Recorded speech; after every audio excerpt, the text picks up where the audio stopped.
Kembali lagi bersama channel belajar kimia, Kimipedia. Kimipedia adalah channel yang akan membantu kalian memahami dengan mudah cara belajar kimia. Simak terus ya. Kali ini channel Kimipedia akan membahas soal-soal tentang rumus empiris dan rumus molekul. Jadi gimana sih cara menentukan rumus empiris dan rumus molekul? Nah, di materi sebelumnya sudah ada ya pengertian tentang rumus empiris dan rumus molekul. Intinya perbedaannya adalah rumus empiris itu rumus yang sederhana, jika rumus molekul itu adalah rumus yang sebenarnya. Oke, kita mulai dari soal yang pertama. Pada suhu dan tekanan yang sama, 30 mili gas nitrogen tepat bereaksi dengan 75 mili gas oksigen dan menghasilkan 30 mili NXOY, itu X ya. Maka nilai X dan Y adalah, nah kita bikin dulu reaksinya. Nitrogen ditambah oksigen menghasilkan NXOY. Nah, di sini mereka semuanya punya volume. Nitrogennya 30, oksigennya 75, NXOY-nya 30. Kalau misalkan kita bikin perbandingan yang sederhana, nah berarti semuanya dibagi dengan 15, 2, semua dibagi dengan 15. 2 banding 5 banding 2, gitu ya. Ini kita jadikan sebagai koefisien. Koefisien N22, O25, di sini 2. Nah, sehingga kita bisa bikin nih. Artinya, untuk mencari N, berarti yang di ruas kiri itu ada 4 ya. 2 kali 2, 4. Sama dengan di ruas kanan cuman ada 2. X. Nah, berarti X-nya adalah 2. Kemudian, untuk O, senyawa O, unsur O, ruas kiri ada 10. 5 kali 2, 10. Sama dengan 2Y. Sehingga Y-nya nilainya adalah 5. Nah, berarti nilai X-nya itu 2, nilai O-nya adalah 5. Berarti jawabannya adalah yang E. Udah ya?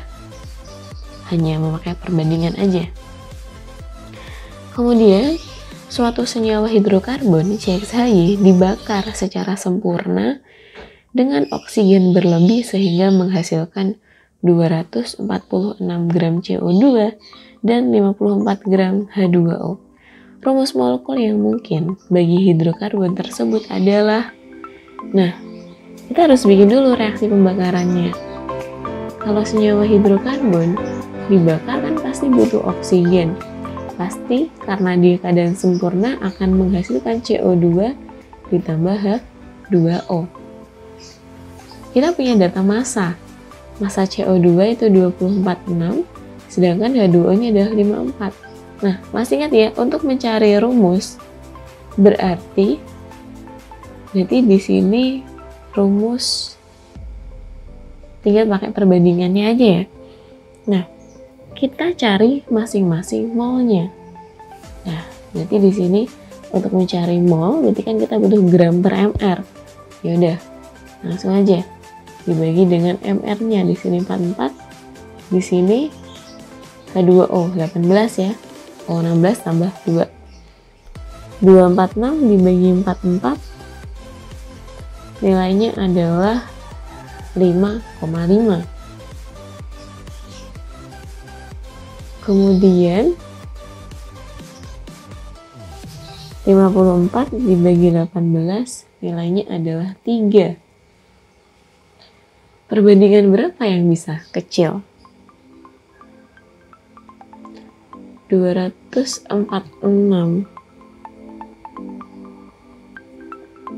5,6. Kita anggap aja di sini 6 ya. 5,6 bisa dibuatkan ke 6.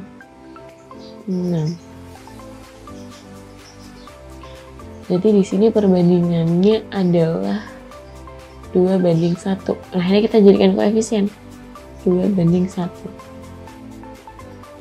Berarti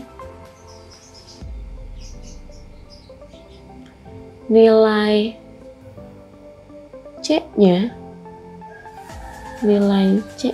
ya, X sama dengan 2. Berarti X-nya 2. Kemudian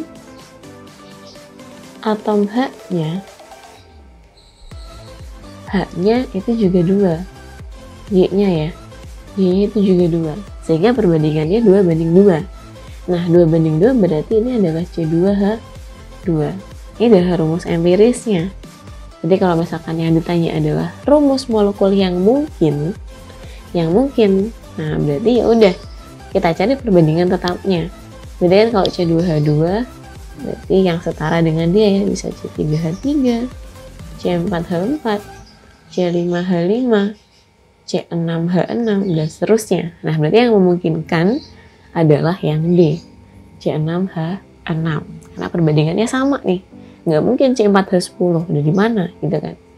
Nah, kemudian selanjutnya analisis 930 gram cuplikan menghasilkan 115 gram natrium, 495 teknium, dan sisanya adalah oksigen. Rumus empiris senyawa dari cuplikan tersebut adalah, nah, berarti di sini ada natrium, kemudian ada teknium, Tc, dan ada oksigen, di mana natriumnya itu 115, Tc-nya 495 gram. Terus O-nya berapa? Ya hasil pengurangan dari mereka. Jadi massa O adalah 930 dikurangin 115 ditambah 495, ya kan? Jadi berapa? 930 dikurangin 115 dikurangin 495, nilainya adalah 320. Nah, sama ya, untuk menentukan rumus empiris harus digunakan perbandingan mol. Nah, cari molnya aja masing-masing. Jadi ini dibagi 23, yang ini dibagi 99, yang ini dibagi 32. Nah, 115 dibagi 23, nilainya adalah 5. 495 dibagi 99, 5 juga. Kemudian 320 bagi 3, 2, 10 ya. Sehingga perbandingannya adalah 1:1:2. Sehingga nanti senyawa yang terbentuk adalah NaTCO2.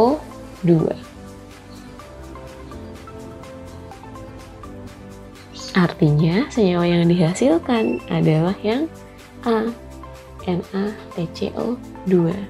Cukup memakai perbandingan mol aja kalau yang ditanyakan adalah cuplikan, bukan rumus empiris senyawa. Nah, next. Gas hidrokarbon yang bervolume 3 liter tepat dibakar sempurna dengan 18 liter gas oksigen, menghasilkan 12 liter gas karbon dioksida. Senyawa hidrokarbon tersebut adalah, nah kita bikin dulu, gas hidrokarbon berarti CXHY gitu ya, ditambah dengan O2 menghasilkan CO2 dan H2O. Diketahui hidrokarbonnya 3 liter, kemudian oksigennya ada 18, dan CO2-nya adalah 12. Nah, kalau seperti ini berarti kita nggak bisa nih menyetarakan. Nah, berarti harus pakai perbandingan volume. Nah, kalau volume berarti juga perbandingan volume, kalau gram berarti perbandingan mol gitu ya. Nah, kita pakai perbandingan terkecil, berarti dibagi 3 semua nih. Berarti hasilnya 1:6:4 ya. Nah, oke. Sehingga di sini 1, di sini 6, di sini 4. Nah, di sini yang di ruas kiri udah ada TAO nih, sebanyak 12. Berarti yang di kanan harus ngikutin dong, sehingga kita bisa menemukan koefisien H2O itu berapa. 2 kali 6 di sini 12O. Yang di sini masih 8O. Jadi biar di sini totalnya 12, berarti di sini harus 4O. Berarti di sini kita kasih 4. Nah, berarti atom C-nya ruas kiri X, ruas kanan berapa? 4. Berarti X-nya 4. Atom H-nya ruas kirinya Y, ruas kanannya adalah 4 kali 2, 8. Sehingga senyawa yang terbentuk adalah C4H8. Nah, berarti jawabannya adalah yang B. Suatu senyawa dengan Mn80 mengandung 40% massa unsur X dan sisanya adalah unsur Y.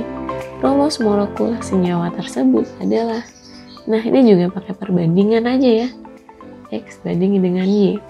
Karena di situ 40% massa, kita anggap 40-nya adalah massa. Sehingga X punya massa 40, berarti Y-nya adalah 60. Kita cari molnya masing-masing. Yang di sini dibagi dengan 32, yang di sini dibagi dengan 16. Berapa 40 dibagi 32? 1,25. 60 dibagi 16, nilainya adalah 3,75. Nah, berarti perbandingan terkecilnya kita bagi aja dengan 1,25. Di sini 1, di sini 3. Oke, sehingga kita punya nih, rumus empirisnya adalah XY3. Tapi yang ditanyakan adalah rumus molekul. Jadi kita bisa pakai rumus ini. Rumus empiris kali N sama dengan rumus molekul. Nah, di sini. Nah, tadi ya, berarti kita harusnya pakainya rumusnya adalah rumus empiris kali N sama dengan rumus molekul. Di mana rumus empirisnya? Di sini adalah XY3. Nah, di sini XY3 harus dibuat MR-nya. Nah, X itu berapa berarti? X nilainya adalah 32 ya. 32. Kemudian kita tulis aja XY3N sama dengan 80. Nah, X-nya 32 ditambah Y-nya. Y-nya adalah 16. 16 kali 3 berarti 48. Berarti nilainya adalah 80N. Nah, sama nih ya. Berarti N-nya adalah 1. Artinya 1 berarti apa? Berarti rumus empiris itu sama dengan rumus molekul. Berarti mereka sama-sama punya rumusnya adalah XY3 sama. Berarti jawabannya adalah yang C. Kemudian pirimidin tersusun dari 60% karbon, 5% hidrogen, dan sisanya adalah hidrogen. Jika massa molekul relatif pirimidin adalah 80, maka rumus molekulnya adalah, nah intinya tuh kalau misalkan diketahuinya persen, kita anggap itu adalah persen massa. Ya, berarti bisa langsung diubah ke massa. Jadi persennya nggak usah digunain. Berarti di sini perbandingannya antara C hidrogen dan N gitu ya. Karbonnya 60, hidrogennya 5. Berarti sisanya adalah N. Berarti 100 kurangin 65. Berarti di sini 35. Nah, sama ya, seperti yang sebelumnya, kita harus memakai perbandingan mol. Nah, berarti harus dibagi dulu dengan MR-nya masing-masing. N itu berarti 14. Nah, 60 bagi 12 adalah 5. Di sini 5. Di sini berapa? 35 dibagi 14. 2,5. Berarti perbandingan terkecilnya semua dibagi dengan 2,5 ya. 2 banding 2 banding 1. Nah, berarti kita punya nih rumus empirisnya adalah C2H2N. Nah, kita bikin lagi. Rumus empiris N sama dengan rumus molekul. Berarti C2H2N pangkat N bukan kali N sama dengan rumus molekulnya 80. Kita cari juga. C-nya 2. 12 kali 2, 24. Tambah 2. Tambah N-nya berarti 14. nilainya 40N sama dengan 80. Berarti N-nya adalah 2. Sehingga karena rumus empirisnya C2H2N, berarti kalau misalkan N-nya 2, ya udah berarti kali 2 ya. Sehingga rumus molekulnya adalah C4H4N2. Nanti jawabannya adalah yang B. Selanjutnya, senyawa karbon mengandung unsur C, H, dan O. Pada pembakaran 0,29 gram senyawa karbon diperoleh 0,66 gram CO2 dan 0,27 gram H2O. Jika 11,6 gram senyawa di atas, dalam fase gas volumenya 5 liter, diukur pada suhu dan tekanan yang sama, yang mana berat 1 liter gas oksigen sama dengan 1,28 gram.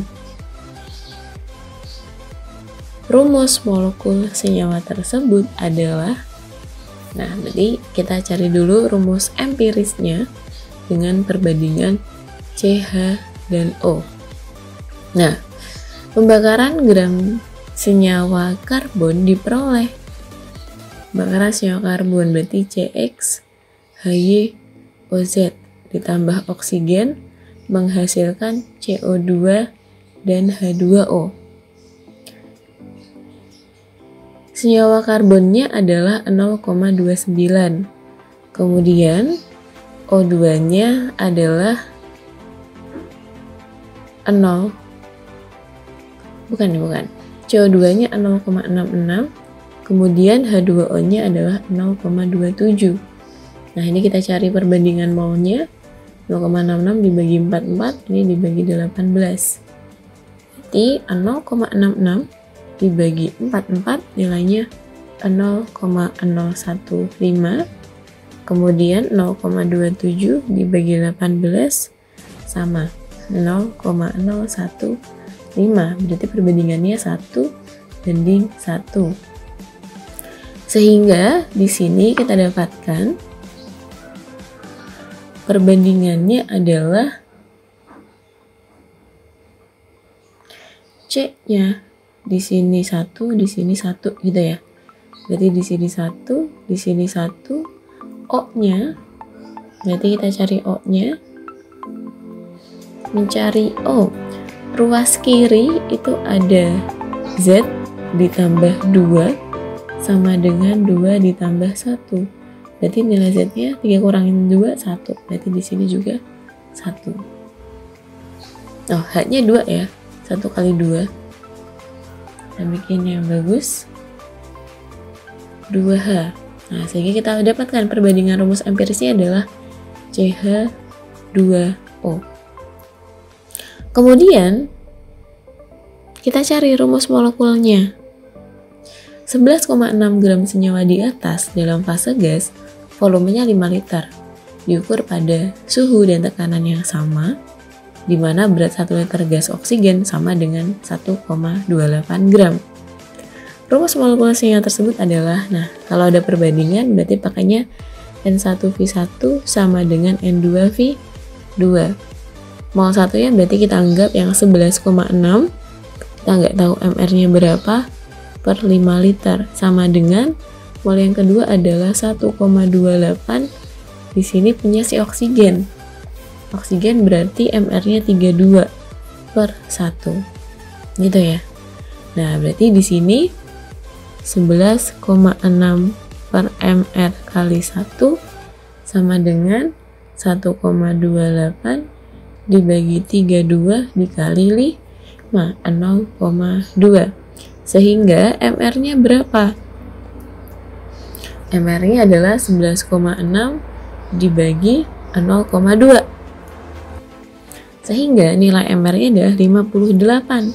Nah, kita masukin nih ke rumus empiris X sama dengan rumus molekul. Rumus empirisnya kan CH2O. Itu berapa? C-nya 12 tambah 2, 14. Tambah O-nya 16, berarti 30X sama dengan molekulnya 58. Berarti nilai X-nya adalah 1,9an ya. Kita anggap 2.